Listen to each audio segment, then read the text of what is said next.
Nós estamos já na semana 6, última semana do nosso PET 3, Plano de Ensino Tutorado terceiro ano. Vimos aí diversas teorias na filosofia política, foi quase que um mini curso para esclarecermos vários conceitos que perpassam a política, estado de natureza, sociedade civil e vários elementos que constituem o Estado.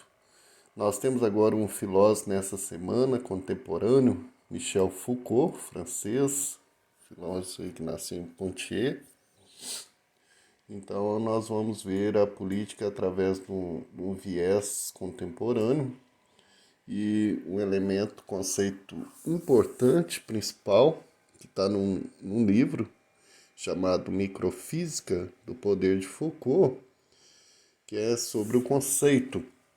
Para Foucault, o poder, que é sobre o poder, conceito de poder.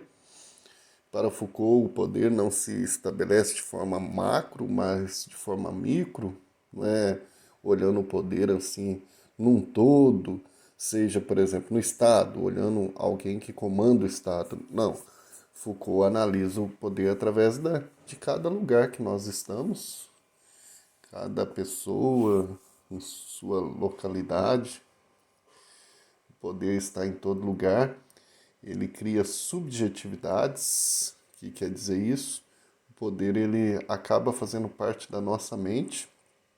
A gente exerce esse poder em cada função, em cada lugar que a gente está, na nossa realidade. Não é um poder que vem de cima, mas que ele perpassa aí as nossas vivências do dia a dia. E nesse sentido, Foucault vai dizer que não é tão negativo o poder, mas ele cria realidades, ele produz realidades.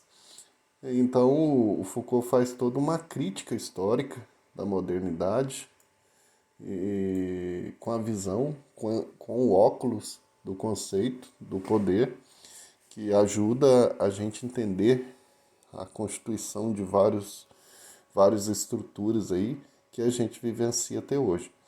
De acordo com Foucault, as sociedades modernas apresentaram uma nova organização do poder que se desenvolveu através do século XVIII, uma nova forma. Por quê? Porque antes nós tínhamos aí um poder mais objetivo. Era um rei, era uma monarca, tanto qualquer tipo de governo, qualquer realidade, seja na igreja, seja na sociedade civil, nós tínhamos objetivamente alguém que mandava. O poder agora fragmentou-se em micropoderes e tornou-se até mais eficaz. Eu cito um exemplo aqui, interessante nesse sentido, um exemplo, por exemplo, na realidade de um presidente que a gente tenha, seja de qualquer gosto, né, governos passados ou atual, quando alguém lá na cidade tal xinga esse presidente, faz algum protesto e logo tem alguém que repreende. E essa pessoa que repreende não é o Estado, não é qualquer tipo de político, de polícia, de qualquer entidade que esteja ligado a esse presidente. É um civil qualquer que o repreende. Por quê? Porque ele internalizou essa defesa, ele acaba sendo um representante de forma subjetiva, não foi escolhido, não foi nada, e acaba tornando-se esse representante. Isso a gente vê na escola, numa empresa, na sociedade como um todo, quando as pessoas internalizam regras, internalizam uma forma de convivência em que depois não precisa ter qualquer instituição ou pessoa que representa essa instituição para dizer para alguém vigiar. Então nós podemos pegar aí uma escola, por exemplo, um professor, uma escola que está lá na zona rural de uma cidadezinha e tal, e um professor que vigia, um diretor, um supervisor que vigia os outros e que estabelece ali normas de poder em que são até fora daquela realidade, mas que internalizou tanto a estrutura que agora eles exercem esse micropoder na vida social, no seu jeito de ser. Então os micropoderes, eles se espalham pelas diversas instituições da vida social.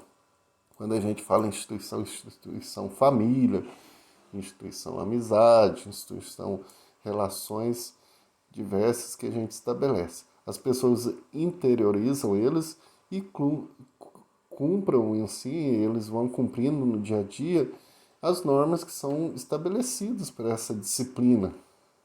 São chamados guardiões dos micropoderes. Então, o objetivo de Foucault, como filósofo, então, foi colocar à mostra essas estruturas que acabam sendo veladas. Ele pega Nietzsche como referência, porque Nietzsche faz isso também, faz isso fazendo uma analogia não, uma análise profunda de mostrar como que é a genealogia da moral. O Nietzsche, que é aquele filósofo contemporâneo também, da modernidade ali para a vida contemporânea, século XIX, então ele faz uma análise da genealogia da moral.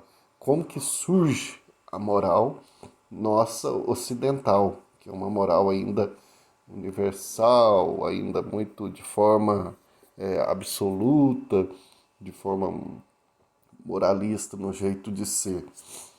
E o Nietzsche faz isso. E no caso do Foucault, ele vai fazer isso com o poder.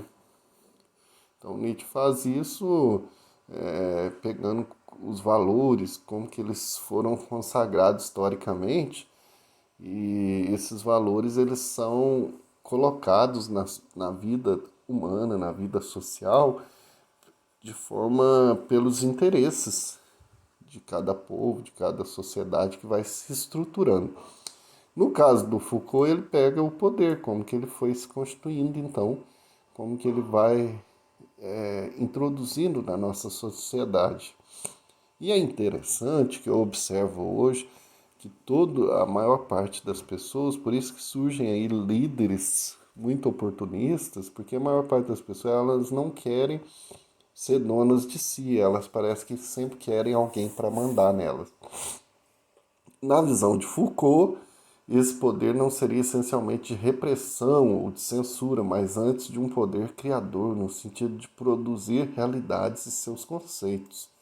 Então as pessoas sempre estavam esperando gurus, esperando pessoas como referência para dizer o que elas têm que fazer, o que elas não têm o que fazer.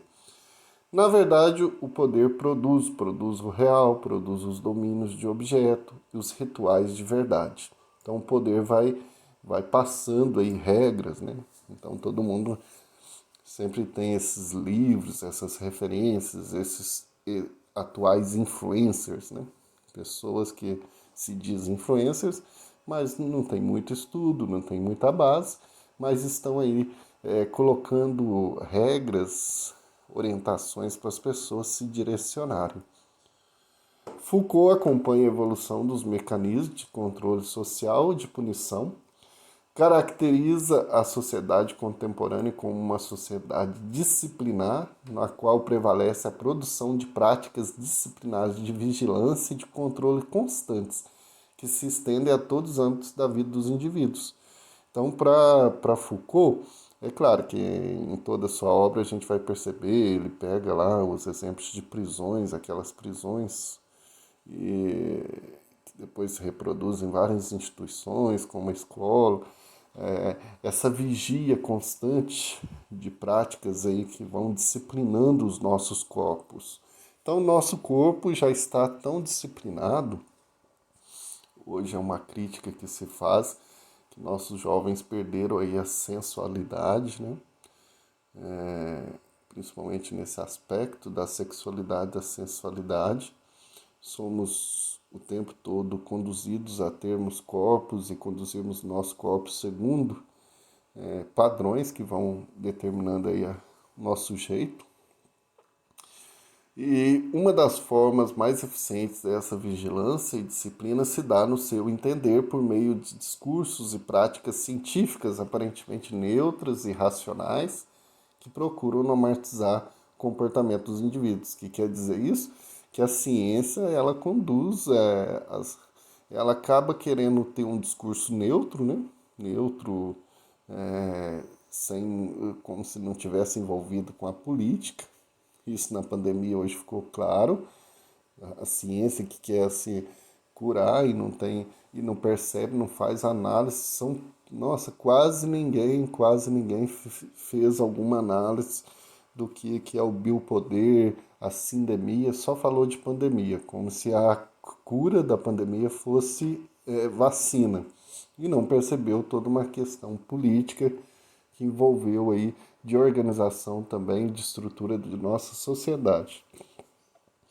Isso acontece também quando se fala da sexualidade, tem todo um discurso que alguns da área, né, sexólogos, psicólogos, quer determinar como que é o certo, o que deve se fazer, e as pessoas perderam essa liberdade, são vigiadas constantemente em tudo quanto é hoje com as tecnologias mais ainda, as pessoas vão perdendo realmente essa liberdade e vão introjetando em si, introduzindo, internalizando toda essa estrutura de poder da sociedade e acaba atingindo aí os sentimentos, nossos corpos. Então a filosofia de Foucault é interessantíssima para quem quer conhecer um pouco mais, aprofundar nas suas obras. É um estudo que te abre a mente, que te ajuda a perceber realmente a nossa atual sociedade de hoje. É um óculos, vamos dizer, um modo de olhar a sociedade, de uma forma muito característica. E nós temos aí como atividades, são três questões objetivas, não, duas questões objetivas, confundi aqui com outra, sobre a sua filosofia, sua obra, de, que tem aí como determinante o conceito de poder. Boa leitura, bons estudos. Para quem vai fazer o Enem, é importantíssimo estar lendo, ampliando o conhecimento em Foucault para ter uma base melhor. Um abraço e até a nossa próxima aula. Esta segunda parte do nosso vídeo, a gente sempre trata alguma questão que já tivemos aí no Enem. Para quem está preparando para o Enem, é importante ver as questões de filosofia, as temáticas, para até mesmo observar várias técnicas, vários macetes, várias ideias dos pensamentos dos filósofos que já foram tratados no Enem. Nós vamos ver aí uma questão de 2016, que diz respeito à escola de Frankfurt, de dois grandes pensadores da escola, Theodor Adorno e Marx Horkheim. Então, que está aí num fragmento de um texto filosófico da dialética do esclarecimento, e da escola de Frankfurt sempre aparece, né, textos aí constantemente. Nós temos a primeira, a segunda geração da escola de Frankfurt. É importante sempre a gente ver essa temática. Nós temos aí o fragmento, então diz aí sobre a indústria cultural, a liberdade de escolher. Hoje, a indústria cultural assumiu a herança civilizatória da democracia de pioneiros e empresários, que tão pouco desenvolveram uma fineza de sentido para os desvios espirituais. Todos são livres para dançar e para se divertir, do mesmo modo que, desde a neutralização histórica da religião, são livres para entrar em qualquer uma das inúmeras seitas. Mas a liberdade de escolha de ideologia, que reflete sempre a coerção econômica, revela-se em todos os setores como a liberdade de escolher, o que é sempre a mesma coisa. Então, você vê aí que é um texto que você tem que ler, acostumar as leituras de texto filosófico, porque lá quem vai fazer o Enem não vai. Você faz uma primeira leitura, de repente você não entendeu, aí você vai fazer outra. Quando vê, o tempo voa. Uma questão. Então já percebeu, é bom ter as ideias de linhas gerais. A escola de Frankfurt, ela faz essa crítica à indústria cultural, que a gente percebe aí em meados do século XX.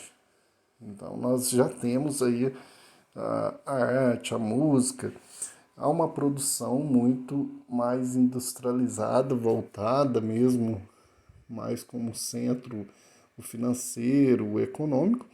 Então você já percebe no final que a questão de escolher, porque nós temos um sentido de que nós somos livres para escolher o que quer, mas a crítica que faz que, no fundo, nós estamos escolhendo sempre a mesma coisa, porque não há uma diversificação, porque o econômico ele define o que está no topo, o que não está. Então as pessoas, eu vou de repente vou escutar essa música, aí existe aí os tops, né? As que estão mais sendo ouvidas. Constantemente nas redes sociais a gente escuta isso, né? Nossa, isso que está na moda, isso daqui que todo mundo escuta. Aí de repente você vai falar assim, uai, eu vou manifestar que eu gosto disso, mas de repente quase ninguém está ouvindo. Aí você acaba sendo de forma coerção econômica, que no caso seria aquilo que dá mais lucro. Então você acaba sendo direcionado aos gostos que não é seu, na verdade, é o que todo mundo, é aquilo que mais dá lucro, então acaba sendo direcionado. Então, mas por mais que tenha o fragmento, que ele pode tratar de vários assuntos, você tem que observar o enunciado, é ele que direciona o que você vai estar atento. É sempre bom ver, primeiramente, aí eu li aqui, mas eu digo que é sempre bom primeiro ler o enunciado. Você já vai no enunciado para você ver o que está pedindo e na hora de ler o texto você já vai com aquele olhar que você sabe o que é que você tem que perceber melhor ali. Porque nós lemos lá, você pode estar direcionando para a cultura industrial, a indústria cultural, a coerção econômica, ou liberdade, ou qualquer outro tema, né? Ou a filosofia da escola de Frankfurt, mas aqui no enunciado é a liberdade de escolha, que já aparece no final lá. Então, qual que é a crítica que está fazendo? Que aqui a liberdade de escolha na nossa civilização ocidental, que a escola de Frankfurt faz essa crítica, de acordo com a análise do texto, então, de acordo com o texto lá que nós lemos, a análise que ele fala sobre a liberdade de escolha, que está no. É o quê? Que a gente, no fundo, a gente sempre escolhe o mesmo. Então, existe uma ilusão, a letra é porque ilusão da contemporaneidade, já nós vamos ver porque as outras não são. Então, há uma ilusão de que nós somos livres, a ilusão da contemporaneidade. Qual que é a crítica que a escola faz? Que é essa liberdade de escolha, na verdade, não é uma liberdade porque nós somos sempre direcionados a escolher. Mas professor, eu sempre sou livre. Então, igual eu disse o exemplo lá da coerção econômica. Coerção é você fazer igual a gente escuta muito na mídia aí, né? Os policiais foram fazer uma coerção de um sujeito para ele ser realmente, ele ir lá depor. Então, é uma ação coercitiva. Ele vai ser conduzido de forma assim, obrigatória, né? Então, você vai ser conduzido pelas escolhas. Então, nós vemos aí até nos livros também, top 10, os livros mais lidos. Aí, de repente, você vai ler o livro que está no 20 lá, no fundo, você acaba sendo coercitado a fazer aquela escolha dos primeiros. Então, isso é a coerção que a indústria cultural faz. Você escolhe sempre o que está no top, né?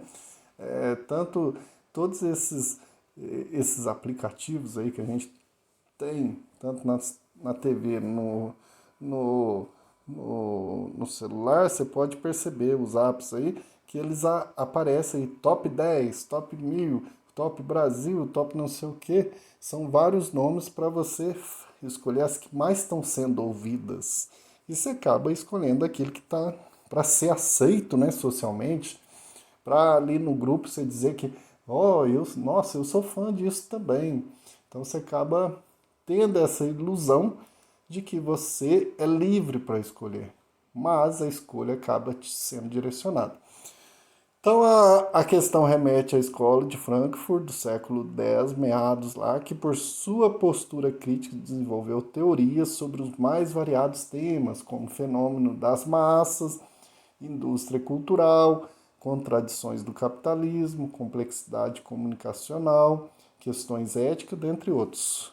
O Theodor Adorno e o Max Horkheim compunha esses intelectuais e presenciou as grandes contradições do século passado, como as grandes guerras mundiais, a Guerra Fria, a ascensão norte-americana e o processo de massificação da cultura, envolvendo a todos nas grandes promessas contemporâneas.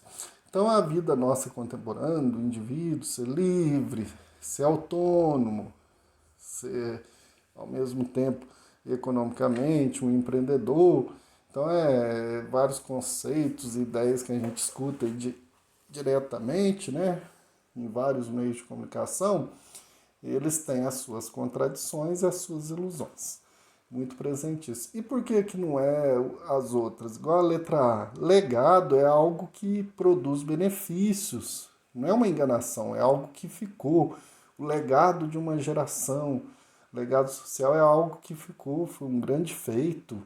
E a liberdade na contemporaneidade, mesmo que a liberdade é uma conquista da modernidade, não da contemporaneidade. Então a gente percebe que ela se perdeu ali, já vai sendo deturpada aquilo que se buscou lá na modernidade.